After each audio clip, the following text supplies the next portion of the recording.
suis Corinne Fournier, je suis donc praticienne d'une méthode de neurofeedback qui s'appelle Neurooptimal et dont je vais vous parler. En fait, c'est une méthode qui s'adresse absolument à toute personne, quel que soit son âge. Ça peut être un enfant de 2 mois, comme ça peut être une femme enceinte ou une personne âgée. Et en fait, cette méthode, comme vous allez voir, n'est pas une thérapie, ça n'est pas une méthode de relaxation, de visualisation, ça n'est pas de la stimulation. C'est une méthode de neurofeedback. Et en fait, tout simplement, cette méthode va aider tout cerveau, je dis bien tout cerveau, à mieux se réguler, à mieux fonctionner.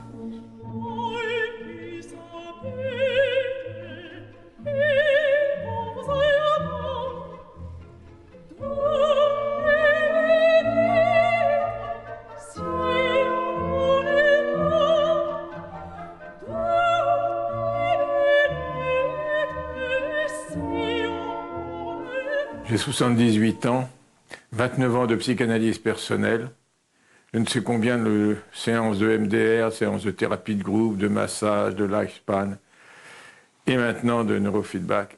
Et j'ai été incroyablement étonné par la découverte de cette méthode. Alors Corinne, je vais recevoir aujourd'hui ma première séance, mais j'aimerais bien comprendre quel est le principe et comment ça va se passer. Donc l'idée, déjà en fait ce qui est important c'est que ça n'est pas une approche médicale. C'est-à-dire on ne fait aucun diagnostic, puisqu'en fait on ne cherche pas à réparer le cerveau, à réparer tel ou tel problème, on ne cherche pas à soigner une maladie. En fait on ne veut qu'aider le cerveau à fonctionner du mieux possible. L'idée, c'est de mesurer l'activité électrique qui vient du cerveau. Quand nos neurones sont actifs, ils émettent de l'électricité que l'on va mesurer à l'aide de petits capteurs que je vais te poser sur la tête. Donc l'idée, en fait, de base, c'est de détecter des événements qui peuvent être liés à une mauvaise régulation et de donner le feedback précisément à ce moment-là pour que ton cerveau puisse de lui-même s'auto-réguler, se réorganiser et mieux se réguler. Bon, on va commencer. Je vais te poser les petits capteurs sur la tête. Comme musique, j'ai pas mal de choses assez différentes. Qu'est-ce que tu as de Mozart? J'ai les concertos pour piano ou pour violon de Mozart. Bon, un concerto pour piano. Oui. Ok. Donc pendant la séance, tu n'as rien à faire.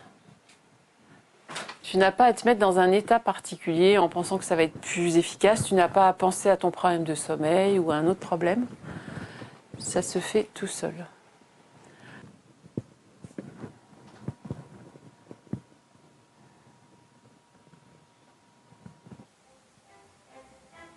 Voilà, donc c'est parti. Donc,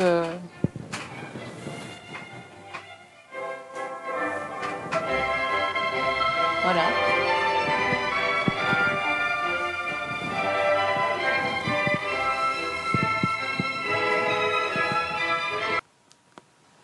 Et voilà, c'est fini. Est-ce que la musique s'est synchronisée avec les images, là, ou c'est... Alors, en fait, ce qui compte surtout, ce qui compte essentiellement, c'est le feedback auditif. Mais il y a une synchronisation du feedback entre l'audio et la vidéo, enfin entre l'image. Lumière. Ok. Voilà. Alors, comment ça va? Bon, c'est un vrai plaisir. Oui, bah oui, c'est... Incroyable. Qu'est-ce qui a inventé ça? C'est un Américain qui s'appelle Val Brown, qui est un psychologue clinicien de formation et philosophe.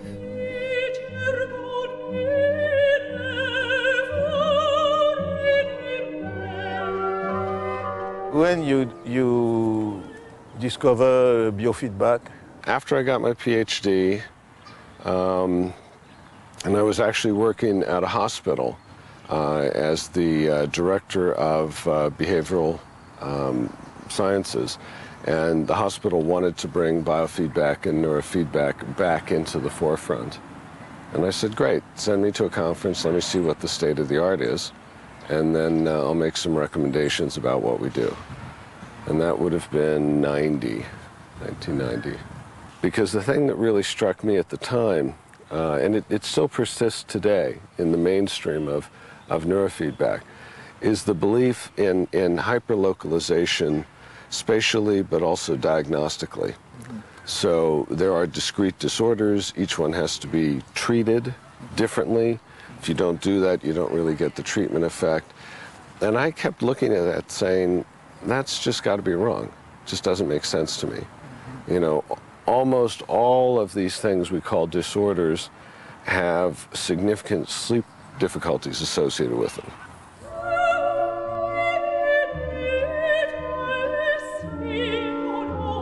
Alors Michel.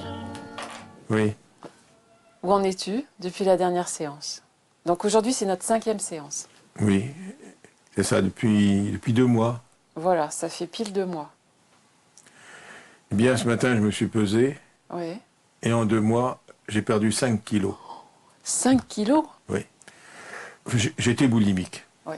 Mais non avoué. Comme les alcooliques qui ne reconnaissent pas qu'ils sont alcooliques. Moi, j'étais boulimique non avoué. Je grignotais tout le temps. Et quand il y avait un plateau de fruits de mer, je me jetais là-dessus. Il fallait que les autres se dépêchent, sans ça j'arrive à bouffer tout le plateau. Ouais. Et maintenant, j'ai un autre rapport à la nourriture, c'est-à-dire que je suis assez vite rassasié. La caractéristique de cette méthode, c'est que il y a juste de temps en temps quelques petites interruptions du son. Il y en a certaines qu'on entend, d'autres qu'on n'entend pas. L'interruption provient d'un changement de fonctionnement de l'activité électrique du cerveau. Et ce fonctionnement électrique du cerveau change tout le temps. Et de temps en temps, il y a des changements beaucoup plus importants du cerveau qui ont été appelés par Val Brown des turbulences. Il y a de temps en temps des grandes turbulences.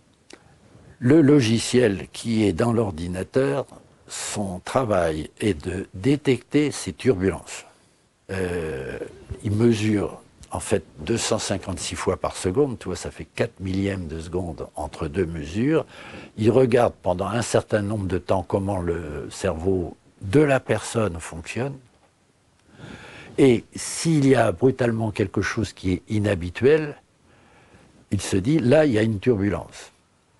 Et le rôle du logiciel, c'est le faire le plus vite possible de déclencher l'interruption.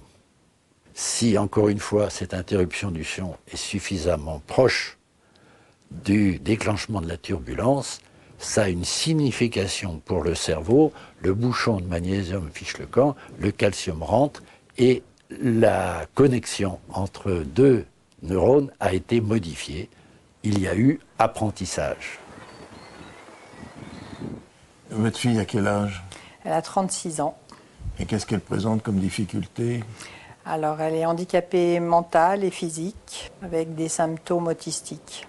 Elle a beaucoup de difficultés à la marche, beaucoup de difficultés de langage, des problèmes même au niveau des yeux, donc caractériels.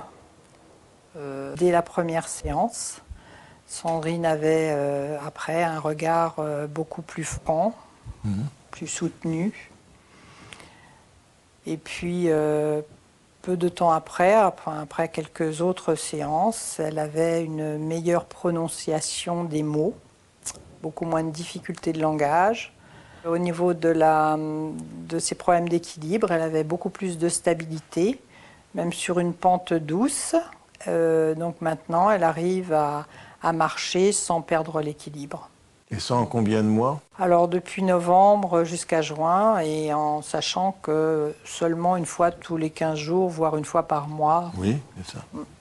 À l'origine, j'avais une affection néonatale, et c'est des séquelles de prématurité. Et puis j'ai fait un AVC là-dessus. À quel âge? J'avais quel âge? Je devais avoir 35 ans. Alors concrètement, j'avais des soucis de langage, mais vraiment des soucis. Hein. C'était vraiment... Maintenant, j'ai l'impression... Bon, maintenant, je bafouille un petit peu parce que je suis impressionnée, mais autrement, mes soucis de langage sont derrière moi, quoi. Hein. C'est vrai. Et grâce au neurofeedback, c'est flagrant. Mario et moi, nous avons pensé qu'un seul cobaye, c'était pas tout à fait suffisant. Et nous avons eu l'idée que Mario aussi pouvait devenir cobaye. Je souhaite une chose, c'est de pouvoir dormir bien. Dors combien d'heures par nuit? Si tu me demandes combien d'heures je suis couché 7 heures, 8 heures. Combien d'heures je dors? Je dirais que je dors peut-être 4 heures.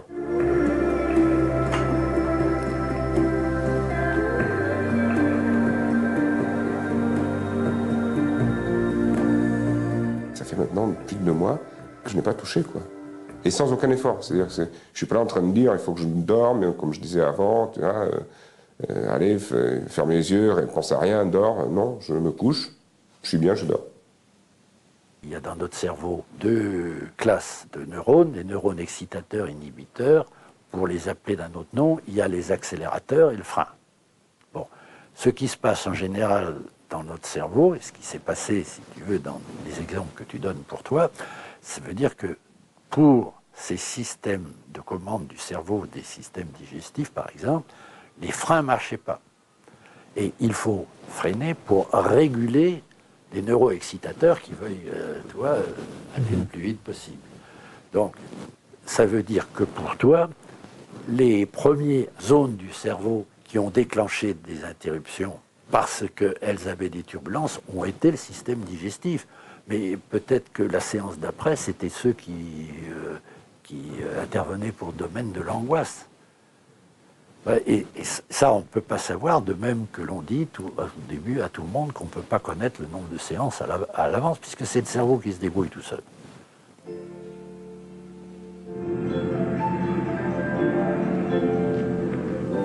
Grâce au neurofeedback, j'ai pris plus confiance en moi et j'ai réussi, ça a débloqué en fait le problème que j'avais avec les maths. So the things that really excite us, the things that really warm our hearts are things like what's going on with Neuf de Coeur, what's going on with Veteran Affairs Canada, what's happening with the placement of Neuroptimal with active armed forces, with those in harm's way, with populations that clearly have an overwhelming need for service. And this is one that just works. So it's a real joy to be at this point in the process and see some of those things coming to fruit in all these wonderful ways for people. Thank you very much. Thank you.